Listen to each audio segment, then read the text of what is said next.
Saya itu dulu di PDRG-nya bukan di sini, ada di daerah Kuningan yang bundaran tuh. 8 tahun yang lalu. Saya mengisi terakhir di situ. Dan sudah 8 tahun kemudian di tempat ini sudah berbeda. Puji nama Tuhan. Kita sudah melewati banyak hal, terutama sudah melewati COVID. Saya nggak tahu ada COVID, tutup di sini kantornya. Oh, belum ada ya sini ya. Oke.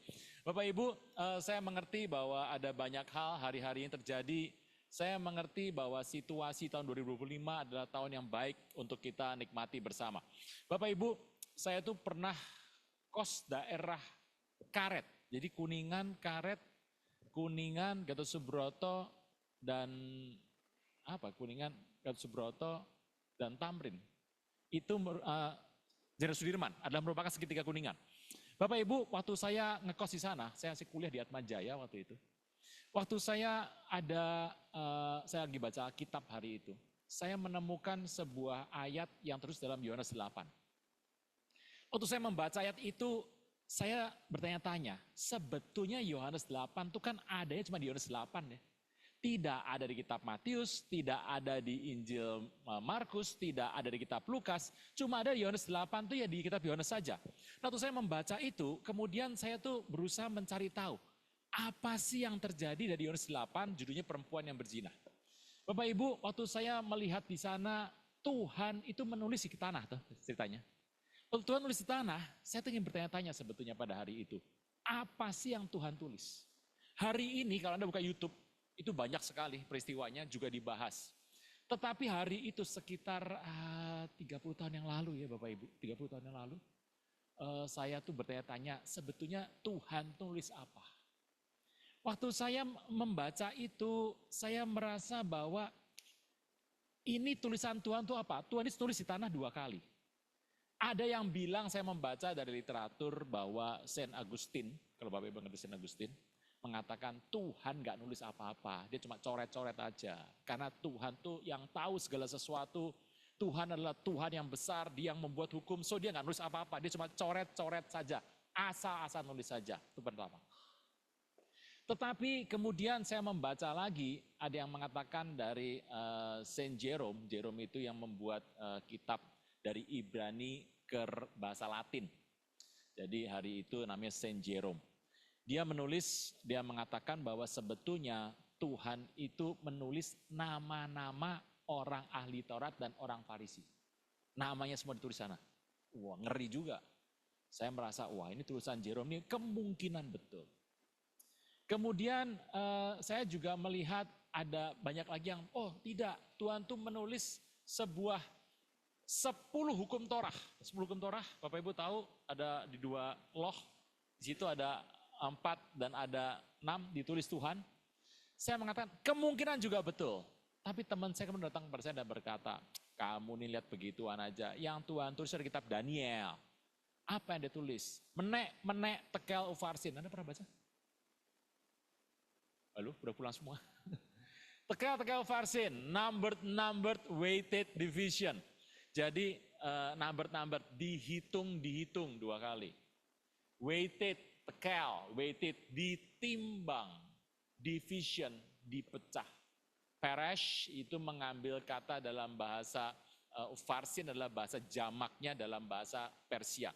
Bapak Ibu, weighted, numbered, weighted, division. Waktu teman saya berkata demikian, saya berkata mungkin benar juga dia. Dari 4 itu, mana yang betul? Waktu saya membaca, saya tuh merasa bahwa yang betul yang mana tertulis di kitab suci tapi tidak tertulis di kitab suci. Bapak Ibu Anda harus mengerti bahwa tulisan Tuhan Yesus tersembunyi dan tidak dituliskan.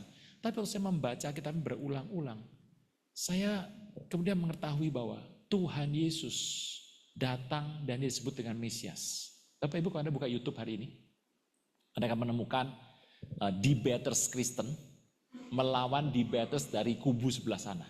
Itu berdebat, itu isinya YouTube isinya perdebatan yang kasarnya bukan main dalam bahasa Indonesia. Saya ngerti kenapa pemerintah Indonesia nggak turun tangan, tapi ya biarlah itu adalah bahasa mereka. Itu berdebat kasarnya bukan main. Dan satu topik besar yang dibahas dalam perdebatan itu adalah Kristologi. Yesus itu Tuhan, Yesus itu manusia, Yesus nabi. Itu waduh muter-muter dan bahasanya luar biasa. Bapak Ibu, tapi kalau saya melihat dari kisah itu, ternyata kan ada orang berkata demikian dah. Mana dicarikan di Alkitab, katanya bilang. Yesus mengatakan, akulah Tuhan, sembahlah aku. Anda pernah dengar ini? Itu orang berkata, di mana ya? Kapan disebut dia Tuhan dan sembahlah dia? Bapak Ibu Anda mengerti bahwa kitab suci kita ditulis dengan lengkap dari Kejadian sampai Wahyu sudah melakukan sebuah dasar yang kuat. Dan kitab suci itu menggunakan budaya Yahudi. Bapak Ibu Anda mengerti kalau Anda pergi ke arah timur, ke kota Solo atau Jogja. Sudah malam dan Anda ingin cari rumah RT di mana. Anda cari orang, itu ada bapak-bapak. Anda berkata, Pak, mohon maaf mau tanya. Bapak bilang, ada apa? Rumah Pak RT di mana? Kalau dia orang Jogja atau Solo, bapak itu akan begini. Oh Pak RT, dia akan nunduk dan tangan mulai begini. Situ. Kenapa dia nggak begini? Situ. Kenapa begini? Dengan nunduk sedikit tangannya mulai begini. Bapak Ibu, itu adalah budaya Jawa. Dan budaya itu menyelimuti isi Alkitab. Yesus menggunakan budaya Yahudi dalam dia melakukan sebuah memperkenalkan diri sebagai Tuhan dan Juru Selamat. Bapak Ibu Anda mengerti bahwa Anda pernah pergi ke Israel? Yang belum pergi angkat tangan, saya doakan sekarang. Oh jangan turun tangan, gini, mau doakan, angkat tangan Anda, saya doakan. Tuhan berkati tangan-tangan ini supaya bisa pergi ke Israel dalam nama Tuhan Yesus. Doakan saja perangnya berhenti. Bapak Ibu, nah kalau Anda ke sana, Anda pasti ketemu sama orang yang pakai topi hitam, bajunya putih, jaketnya hitam, celana hitam. Terus ini panjang. Ada ya? Ini hitam, ini jaketnya hitam, bajunya putih, dan celana hitam pakai ini panjang. Itu adalah orang-orang yang sekolah di rabbinik. Rabi, calon-calon rabi dari yeshiva.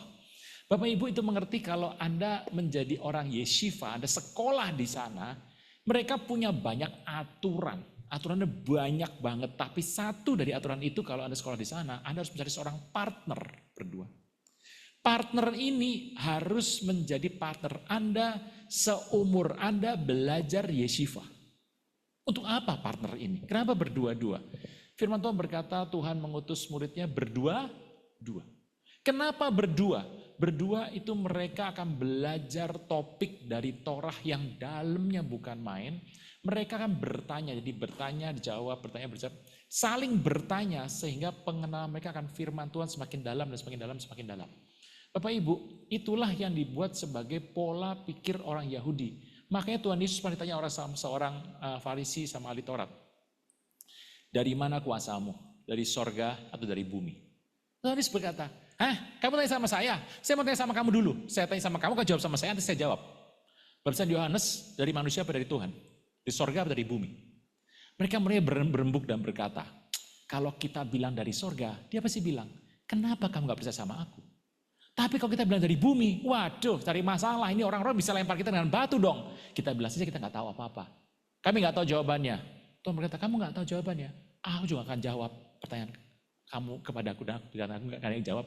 Yesus tidak menjawab pertanyaan mereka karena mereka tidak menjawab pertanyaan Yesus. Bapak Ibu, pertanyaan adalah merupakan pola penting dalam kultur Yahudi. Menurut orang-orang siapakah aku? Apa Tuhan Yesus lupa namanya? Enggak. Apa dia enggak tahu siapa dia? Enggak. Tapi dia bertanya, menurut orang kata orang siapakah aku ini? Ada yang bilang Yohanes Pembaptis, ada yang bilang Elia, ada yang bilang Yeremia. Tapi Tuhan berkata, menurut engkau siapakah aku ini? Dan Petrus kemudian berkata, engkaulah Mesias, anak Allah yang hidup. Bapak Ibu, bertanya merupakan satu pola pikir orang Yahudi. Kultur hari itu yang dibawa ke dalam kitab suci. Waktu saya membaca kitab ini, wah ini bagus, penting. Yuk kita baca dari Yohanes 8 ayat kedua. Bapak Ibu ada yang bawa Alkitab seperti ini? Oh tidak ada, pasti nggak ada, nggak apa-apa. Anda bawanya HP toh. HP itu apa kelemahan HP? Nggak bisa coret-coret gitu ya. Simpen aja HP-nya, kita baca di sini saja sama sudah Bapak Ibu. Anda save your battery untuk nanti nonton medsos. Nah sini. Pagi-pagi benar, jam berapa pagi-pagi benar? Kira-kira jam berapa Bapak Ibu? 4? Oke, ada yang 4, ada yang lain, katakan yang lain. Kalau jam 5 pagi itu, jam berapa? 4 ya, pagi-pagi benar 4. Bapak Ibu, Tuhan Yesus bikin KKR toh. Kira-kira kalau KKR pulang jam berapa? 11, oke 11. Tuhan Yesus mandi nggak kalau pulang? Mandi. Kalau Tuhan Yesus pulang sampai ke rumah, dia siap-siap bajunya nggak? Iya. Tidur jam berapa? Paling cepat jam 12. Jam 12 tidur, jam 4 sudah di tempat, di bait suci lagi. Jadi Tuhan kira-kira bangun paling cepat jam berapa? Setengah 4. Jadi Tuhan cuma tidur 3,5 jam tiap hari. Pantesan Tuhan sering tidur di kapal. Bapak Ibu. Tapi dia, kenapa dia kuat Pak tidur cuma 3,5 jam? Dia Tuhan gitu ya. Ayo kita baca lagi. Pagi benar-benar ia berada lagi di bait Allah. Dan ternyata orang Yahudi itu punya kebiasaan bangun pagi. Bapak Ibu Anda bekerja di daerah sini, Kuningan ujung ini, Anda tahu pasti bangun pagi karena ini macetnya luar biasa. Dan seluruh rakyat datang kepadanya, ia duduk dan mengajar mereka. Dan orang Yahudi juga punya pola yang sama dengan Tuhan Yesus. Maka ahli Taurat dan orang Farisi membawa kepadanya seorang perempuan kedapatan berbuat zina. Mereka tempatkan perempuan itu di tengah-tengah lalu berkata kepada Yesus, Rabi, perempuan tertangkap basah ketika sedang berbuat zina. Musa dalam hukum Torah memerintahkan kita untuk melempari perempuan yang demikian. Apakah pendapat tentang hal itu? Mereka melakukan hal itu untuk mencobai dia supaya mereka memperoleh sesuatu untuk menyalahkannya. Tapi Yesus membungkuk lalu menulis dengan jarinya di tanah. Ketika mereka terus-menerus bertanya kepadanya, ia pun bangkit berdiri lalu berkata kepada mereka, barang siapa tidak berdosa, hendaklah yang pertama melemparkan batu kepada perempuan itu. Ayat 8 dibuat lagi. Lalu ia membungkuk pula dan nulis di tanah. Bapak Ibu, satu ketika waktu saya membaca ini, saya ingin tahu Tuhan itu nulis apa. Tetapi yang saya dapatkan bahwa peristiwa ini menggambarkan Yesus sebagai Tuhan dan Raja. Ayat berikutnya 9. Tapi setelah mereka mendengar perkataan itu, pergilah mereka seorang demi seorang, mulai dari yang tertua, akhirnya tinggallah Yesus seorang diri dengan perempuan yang tetap di tempatnya. Lalu Yesus berdiri dan berkata padanya, hai perempuan, di manakah mereka? Tidak adakah seorang yang menghukum engkau? Jawabnya, tidak ada Tuhan. Lalu kata Yesus, aku pun tidak menghukum engkau, pergilah dan jangan berbuat dosa lagi, mulai dari sekarang. Bapak Ibu, ini bagusnya, kitab cerita perikop ini cuma ada di kitab Yohanes. Dan Yohanes membuat kitab Yohanes yang Anda sebut sebagai nanti Injil menurut Yohanes di usia yang sudah tua sekali. Jadi Yohanes itu tidak pernah nulis, dia cuma nulis 1 Yohanes, 2 Yohanes, 3 Yohanes dan kitab Wahyu. Tapi kemudian di masa tua sebelum dia meninggal, dia merasa dia perlu menulis sebuah kitab tentang Injil yang berbeda dengan 3 Injil sinoptik yang lain.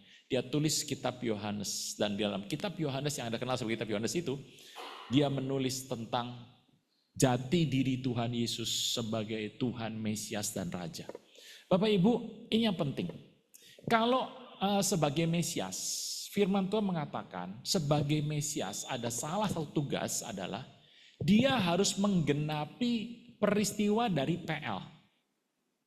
Dan Tuhan Yesus harus menggenapi atau menyelesaikan perkara hari ini. Jadi peristiwa hari ini itu akan dibandingkan dengan peristiwa di PL yang sama dengan kisah yang ada hari itu. Dan kemudian itu harus diselesaikan bersama-sama. Tidak mudah untuk menyelesaikan perempuan yang berzina ini. Dikatakan bahwa perempuan itu, kalau Anda melihat ini harus ada kitab di PL. Kalau kita mencari di PL, adakah perempuan yang berzina di PL? Kalau Anda membuka kitab-kitab di situ, Anda akan sulit sekali mencari kapan sih ada perempuan berzina yang dijamah sama Tuhan dan pulih gitu. Di mana? Kemudian waktu saya membuka kitab di PL, saya ketemu sebuah firman yang ayat mengatakan orang Israel menyembah patung lembu emas. Peristiwanya bahwa Tuhan datang dan kemudian dia berkata sama Harun, sama Musa, engkau Musa harus naik ke bukit, engkau bawa Yosua. Nanti tengah jalan Yosua berhenti, kau naik terus dan kau akan bicara sama aku. Hari itu ceritanya Musa tidak diberitahu berapa lama. Waktu Musa naik sama Tuhan, dia tinggalkan Harun dan orang Israel di bawah. Setelah Musa naik, Musa ketemu Tuhan, Anda tahu ketemu Tuhan itu enak banget dan tidak tahu peristiwa yang lain. Dia cuma ketemu Tuhan saja, Musa menerima 2 loh batu. 2 tablet batu, baca stone tablets. Bukan Samsung, bukan, tapi stone tablets, 2. Bapak Ibu, waktu Musa terima itu, kemudian Musa sudah selesai, dan kemudian waktu dia turun ke bawah, dia mendengar ada suara seperti orang bersaut-sautan. Pesta apakah mereka? Lalu saat turun lagi, Yosua bilang sama Musa, itu bukan pesta seperti itu ada bunyi yang aneh sekali. Orang seperti ada peperangan, tapi bukan, tapi seperti sebuah pesta, tapi bukan. Dan mereka kemudian turun dan mereka tahu hari itu orang Israel tidak tahu gimana nasib Musa. Orang Israel berkata sama Harun, engkau harus membuat seseorang yang memimpin keluar dari tanah Mesir. Dan Harun mengatakan, oke, copot anting-antingmu semua, lempar dalam api dan muncullah lembu emas. Lembu emas itu bukan lembu yang dipoles dengan emas ya, tapi lembu dari emas. Jadi bukan made from gold, tapi made of gold. Jadi dari emas, kalau lembu dipotong isinya emas semua itu. Waktu itu terjadi, Musa marah sekali, dilempar 2 loh batu itu pecah dan Musa menggiling halus-halus dan kemudian dilempar itu ke sungai. Bapak Ibu, kisah itu sama persis dengan perempuan yang berzina. Hari itu ada Tuhan yang nulis di tanah. Kalau Anda mengerti tulis di tanah ini sebenarnya bukan tanah. Tanah kalau Anda tahu tanah kan ada tanah yang warna coklat, warna yang coklat muda atau pasir gitu ya. Duduk di bait suci, di sinagog. Bapak Ibu tahu bait suci ya? Bait suci lantainya dari batu. Batu yang kayak gini nih, kalau Anda coret pakai tangan gak ada bekasnya loh. Gak ada bekasnya. Jadi Tuhan menulis di bawah, di tanah artinya di bawah. Bukan di tanah yang kita tahu, yang kita coklat, yang Anda tahu coklat tanah itu, bukan. Tetapi ada menulis di bawah gitu. Nah Bapak Ibu, peristiwanya Tuhan menulis 2 kali. Bapak Ibu tahu loh batu itu ditulis dengan tangan Tuhan. Ditukik dengan tangan Tuhan. Berapa kali? 2 kali. Setelah pecah, kemudian Musa dipanggil lagi oleh Tuhan dan Tuhan berkata, Musa siapkan 2 loh batu, aku akan menulis kembali. Jadi Bapak Ibu peristiwa itu Tuhan nulis 2 kali. Peristiwanya adalah perempuan tuh berzina, orang Israel berzina. Nyembah yang bukan Tuhan. Yang berikutnya adalah ada perempuan, ada Tuhan nulis, dan ini yang bagus nih. Diperhadapkan hukum Musa kepada Tuhan Yesus. Dan hari itu saya mengerti Tuhan Yesus itu super kepepet. Anda mengertilah bahwa menurut hukum Musa dikatakan bahwa perempuan berzina harus mati. Tapi ini unik loh kalau Bapak Ibu melihat ya. Yang si prianya gak ketahuan siapa nih. Si pria tidak ketahuan, kejadian gimana, gak jelas tuh. Waktunya juga gak jelas, kapan gak jelas tuh waktunya. Jadi di hadapan hukum Musa, hukum yang harus dijamah oleh Tuhan Yesus, hukum yang harus dipegang oleh Tuhan Yesus, hukum yang harus diikuti Tuhan Yesus mengatakan bahwa hari itu Musa mengatakan perempuan itu harus mati. Diberikan hukum Musa. Padahal Tuhan sehari-hari berkata bahwa orang-orang tuh harus punya belas kasihan. Nah ini hukum belas kasihan diadu sama hukum Musa. Kalau Tuhan ikut hukum Musa, berarti hukum belas kasihan ini gimana dong? Tapi kalau dia bilang, oh aku akan ikut hukum belas kasihan. Nah hukum Musanya gimana? Sedangkan seorang Mesias harus memegang sebuah peringatan mengenai hukum yang terjadi hari itu. Saudara Tuhan, cerita itu membingungkan. Hari itu Yesus ketemu sama hukum Musa, dia harus tolak hukum kasih karunia, tapi kalau dia menggangnya kasih karunia, dia harus tolak hukum Musa. Dia kecepit, tetapi orang-orang Farisi pintar untuk mencepit Tuhan Yesus. Tuhan tidak dicepit dengan 2 hukum, tapi 3 hukum. Bapak Ibu mengerti bahwa orang-orang zaman dulu, kita kan punya hukum di Indonesia, itu adalah hukum Indonesia pakai hukum Belanda. Bulgaric Wet Book, BW, perdata itu, BW. Makanya hukum BW itu unik. Kalau orang nyuri ayam yang banyak 1 truk gitu dicuri ya. Hukumannya dia dipenjara 2 tahun ditambah dengan denda 5.000 rupiah. Ada bilang, kenapa murah banget sih 5.000? Ya karena itu hukum Belanda, mau gimana? Jadi Indonesia ngikutin BW, hukum Belanda. Belanda, Bapak Ibu ngerti Belanda ya, itu negara paling unik tuh. Bangsa yang menjajah, tetapi dijajah bangsa lain itu Belanda. Bapak Ibu ngerti orang Prancis itu menjajah Belanda. Belanda jajah Indonesia. Siapa paling habis? Indonesia paling habis. Diambil semua. Prancis jajah Belanda, Belanda jajah Indonesia. Jadi habis Indonesia habis semua tuh. Nah diambil semuanya, dibawa ke Belanda, dibawa ke Prancis. Jadi hukum Belanda ngikutin hukum Prancis. Prancis, franc itu adalah bagian dari Romawi. Dalam hukum Romawi itu ngikutin hukum Hammurabi, panjang lagi lah itulah. Dalam hukum Romawi, Anda mengerti hukum Indonesia ada yang namanya legislator, gitu, eksekutor, judikatif gitu ya. Itu adalah hukum dari Latin. Nah, dalam hukum Latin, kaisar itu punya satu hukum. Hukum yang namanya ius gladi. Ius itu adalah hak atau hukum. Ius. Anda mengerti kalau dalam kita bermasyarakat itu ada ius sanguinis sama ius sole. Kalau Anda itu ius sanguinis. Anak lahir warga negara tergantung bapaknya siapa. Sanguinis. Kalau di Amerika tidak, ius sole. Kalau anaknya lahir di Amerika, mau bapaknya dari warna apapun, anaknya orang Amerika. Gitu. Jadi ius itu adalah hak atau hukum. Gladiator tahu gladiator? Gladiator itu pembawa pedang. Gladi itu pedang. Ius gladi artinya adalah hukum pedang. Yang boleh membunuh seseorang itu dalam jajahan Romawi hanya orang Roma, yaitu kaisar.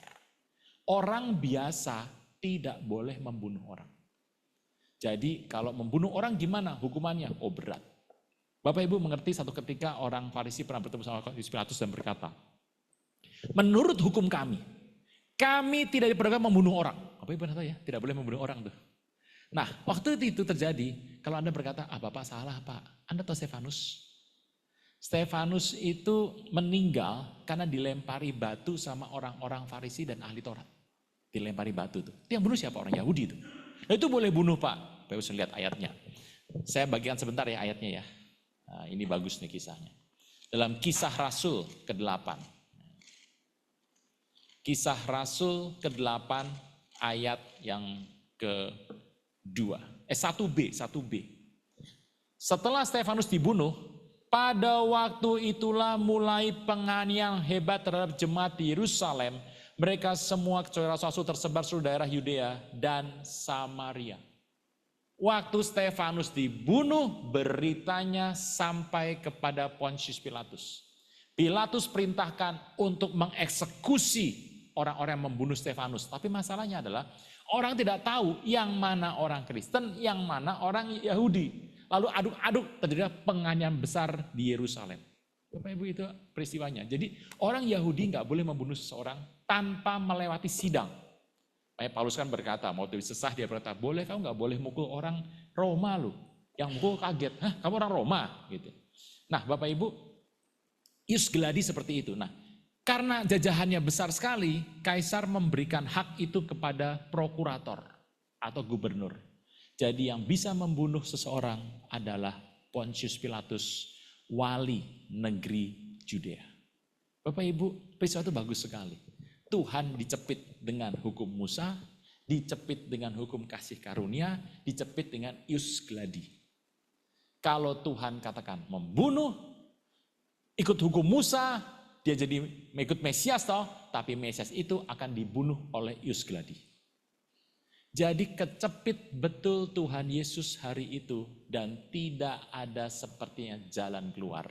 Tapi ini yang bagus Bapak Ibu, ini yang luar biasa. Tuhan menjadi Tuhan karena dia mengambil hukum Musa dan memakai satu ayat. Saya akan bacakan dari Ulangan 17 ayat kedua. Jadi jawaban ini bagaimana Tuhan lepas dari ini terjadi di Ulangan 17. Ulangan 17 itu dari mana? Hukum Musa. Apabila di tengah-tengahmu ada salah satu tempatmu yang diberikan Allah kepadamu oleh Tuhan Allahmu tempat terdapat seorang laki-laki dan seorang perempuan yang melakukan apa yang jahat di mata Tuhan Allahmu dengan melangkahi perjanjiannya, Pergi beribadah kepada Allah lain dan sujud menyembah kepadanya atau kepada matahari atau bulan segenap tentara langit yang telah kularang itu. Apabila hal telah diberitahukan terdengar kepadamu, maka engkau harus memeriksanya baik-baik. Jika ternyata benar dan sudah pasti bahwa kerjaan tidak dilakukan di antara orang Israel, maka engkau harus membawa laki-laki atau perempuan yang telah melakukan perbuatan jatuh keluar pintu gerbang. Kemudian laki-laki atau perempuan itu harus kau lempari dengan batu sampai mati.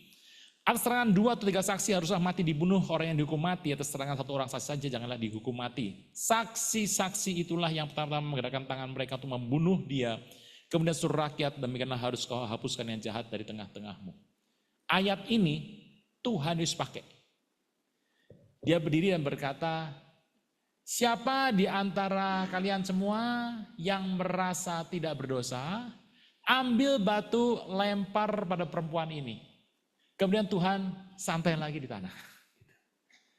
Waktu mendengar peristiwa Tuhan bilang begini, yang dikatakan Tuhan adalah ulangan 17 dari hukum Musa, ahli Taurat berpikir dari yang tua merasa dosanya paling banyak toh. Orang makin tua kan dosanya makin banyak. Oh belum tentu Pak, yang ada muda dosanya banyak juga, macam-macam Bapak Ibu. Waktu mendengar ini mereka pergi dengan malu. Dan Tuhan berkata, tidak adakah orang yang menghukum engkau? Dan perempuan itu berkata, tidak ada Tuhan. Dan Tuhan berkata, aku pun tidak. Tuhan tidak menghukum dengan sebuah peristiwa. Tetapi Tuhan katakan, tetapi jangan berbuat dosa lagi. Ada 2. Aku pun tidak menghukum engkau, tetapi jangan berbuat dosa lagi. Cerita Tuhan di sini betul-betul menggambarkan dia adalah Mesias. Dikasih hukum Ius Gladi, dicepit dengan kasih karunia, cepit hukum Musa, Tuhan bisa lewat. Karena dia membuat hukum itu. Dia katakan kepada orang-orang Farisi, kau mau apa sebetulnya? Aku yang buat hukum itu. Masa aku gak bisa lewat? Dengan satu kata-kata kecil dari firman Tuhan, dia lewat dengan mudah. Bapak Ibu, peristiwa ini adalah ajaib. Kalau Anda membaca kisah ini, pelan-pelan Anda akan melihat dia sebetulnya sedang berbicara kepada banyak orang. Bahwa peristiwa yang kamu katakan pada saya ini telah terjadi di masa Musa. Dan hari itu aku akan membebaskan orang ini untuk lepas. Tetapi Tuhan katakan, jangan berbuat dosa lagi. Bapak Ibu, kita mengerti bahwa kita bekerja. Ini sudah hari Jumat, hari yang bahagia. Sabtu, Minggu, Senin nanti, waduh payah lagi Senin. Bapak Ibu, Anda mengerti bahwa kita sedang menantikan Tuhan datang segera. Anda melihat ini kondisinya sepertinya kondisi tidak baik-baik saja. Semuka bumi sama seperti ini, tidak baik-baik saja. Anda akan berjalan bersama dan orang mengatakan, ini jalannya panjang nih. Ini kondisi gak baik-baik aja nih Pak. Bapak Ibu begini, sebetulnya Tuhan mengatakan bangkit jadilah terang. Engkau akan berjalan dan engkau melihat terang di ujung sana. Engkau berjalan terus, pelan-pelan. Anda akan melihat kegoncangan demi kegoncangan. Bapak Ibu, kondisinya hari ini, 2025, sebetulnya belum apa-apa ini. 2026 lebih parah lagi nanti. Dan terus, Indonesia mulai bangkit kapan Pak?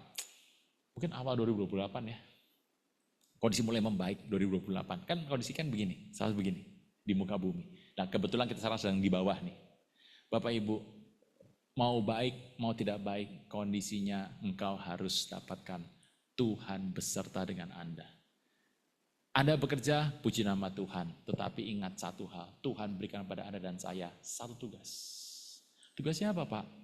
Tugas supaya engkau pergi sambil engkau berjalan lewat, sambil engkau berjalan pergi. Muridkanlah semua bangsa. Jadikan semua bangsa orang percaya. Baptis dalam nama Bapa dan Roh Kudus dan ketahuilah. Ajarlah mereka melakukan sesuatu yang kuperintahkan pada mereka. Ketahuilah, Tuhan menyertai engkau senantiasa sampai pada akhir zaman. Bapak Ibu, kisah ini betul-betul ajaib. Kisah itu adalah dahsyat. Peristiwa ini diberitahukan kepada dan saya bahwa Mesias, Tuhan bisa buat segala sesuatu. Tidak ada apapun yang engkau dan saya bisa buat tanpa izin Tuhan Yesus.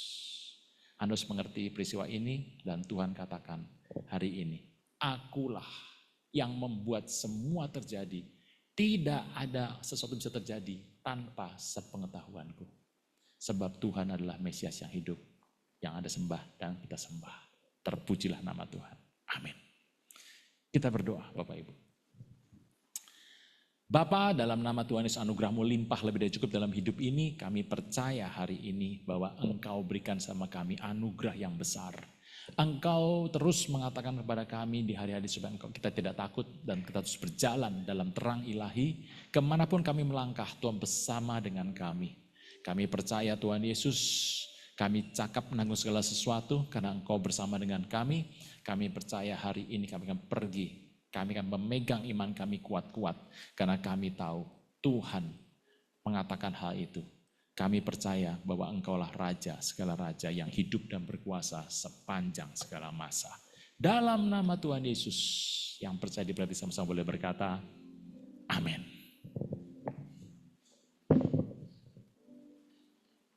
Ya, terima kasih Pak Pendeta. Siapa yang jadi lebih semangat? Saya kalau dengerin Pak Aruna khotbah, saya langsung semangat dan ngerasa harus sepinter Pak Aruna.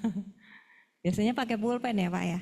Saya kenal Pak Aruna dari 2002 sampai sekarang. Berarti umur saya ya baru 24 tahun lah. Kira-kira seperti itu. Terima kasih Pak, Tuhan memberkati. Kita tunggu kehadiran Bapak di PDRG lagi. Terima kasih teman-teman sudah hadir di kebaktian ini. Terima kasih yang di Zoom. Untuk minggu depan kita tetap ada online dan onsite, dilayani oleh Ibu Pendeta Sandy Sunjak jam 12 sampai jam 1. Terima kasih juga untuk persembahan yang diberikan. Yang di Zoom persembahannya ada di flyer yang saya kasih ya. Yang di sini bisa lewat yang di layar atau ada kotak yang di belakang. Kita akan mengakhiri ibadah kita hari ini. Saya undang untuk berdiri. Kita akan menyanyikan satu lagu. Nanti doa syafaat dan doa berkat dari Bapak Pendeta ya Pak. Silakan Om. Ku sembah Kau, sujud di hadapan-Mu. Keinginan dalam hidupku hanya untuk menyembah-Mu.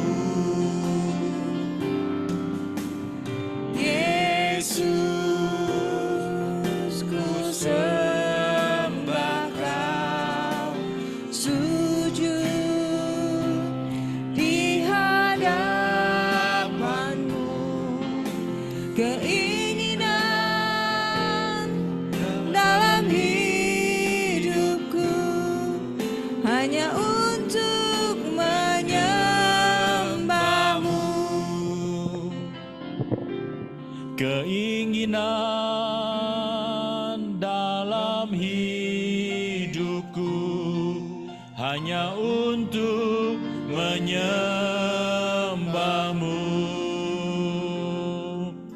Bapa, kami berdoa hari ini, sebelum kami mengakhiri acara hari ini dalam hikmat, ma'rifat dan memimpin perusahaan ini, Kau berikan takut akan Tuhan, pengertian untuk terus mengelola perusahaan ini sehingga usaha tempat ini akan maju dan sekeliling tempat ini Tuhan berkati berlimpah-limpah.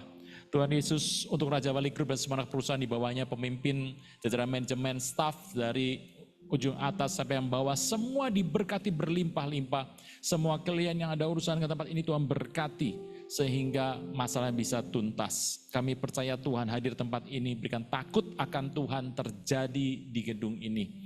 Jemaat yang bekerja di luar Raja Wali Group, kami percaya Tuhan memberkati pekerjaan dan usahanya sehingga mereka bisa berhasil di tengah-tengah kondisi yang tidak baik hari-hari. Kami percaya bahwa bersama Tuhan Yesus kami akan terus maju dan berkembang. Tuhan menyertai proses pemasaran Hotel Residence St. Regis dan Raja Wali Place Office Tower. Kami percaya bahwa Tuhan memberkati usaha-usaha di tempat ini. Dan persoalan doa Raja Wali Group, kami percaya bahwa PD ini ada di tempat ini karena Tuhan berkenan.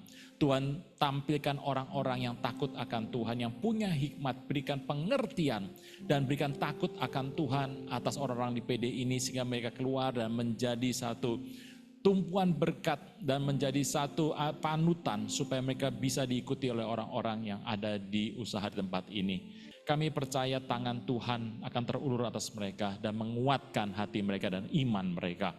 Kami percaya Bapak Ibu atas bangsa dan negara Indonesia, kami percaya atas pemerintahan Pak Prabowo dan Pak Gibran dari militer dan dari sipil, dari pusat sampai ke daerah, kami percaya anugerah-Mu limpah atas bangsa ini. Berikan takut akan Tuhan, berikan hati yang terus mencari Tuhan, berikan Tuhan pengertian-pengertian Tuhan terjadi atas bangsa ini, supaya bangsa tetap berjalan dengan anugerah Tuhan melewati hari-hari ini.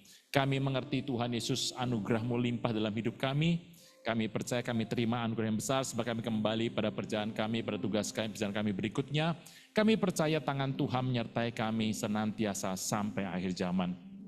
Bapa, kami hari ini selesai, kami mengangkat kedua belah tapak tangan kami. Kami terima berkat daripada Tuhan. Berkat dari Bapa, Anak dan Roh Kudus dalam nama Tuhan Yesus. Maka diberkatilah keluar masukmu. Diberkatilah periuk bakul adonanmu, diberkatilah buah kandungan dan kesehatanmu. Semua yang kau buat dengan telapak tanganmu, Tuhan jadikan itu berhasil. Kemana kau pergi melangkah, Tuhan serta yang kau berlimpah-limpah mulai pada hari ini, sampai Maranatha, bahkan sampai selama-lamanya. Dalam nama Tuhan Yesus yang percaya boleh berkata, amin. Terima kasih. Bapa, terima kasih. Apa di dalam surga ku berterima kasih.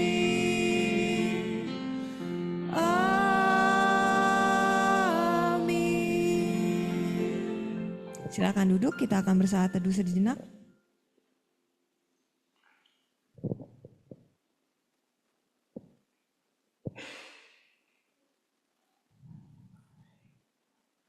Ya, ibadah sudah selesai. Terima kasih Bapak Ibu kehadirannya. Pak, kita punya kebiasaan, kita harus foto Pak. Artisnya harus maju ke depan Pak. Tak kau pandang bentuk dan rupaku, Engkau mengasihiku dengan sepenuh hati, tak pernah sama seperti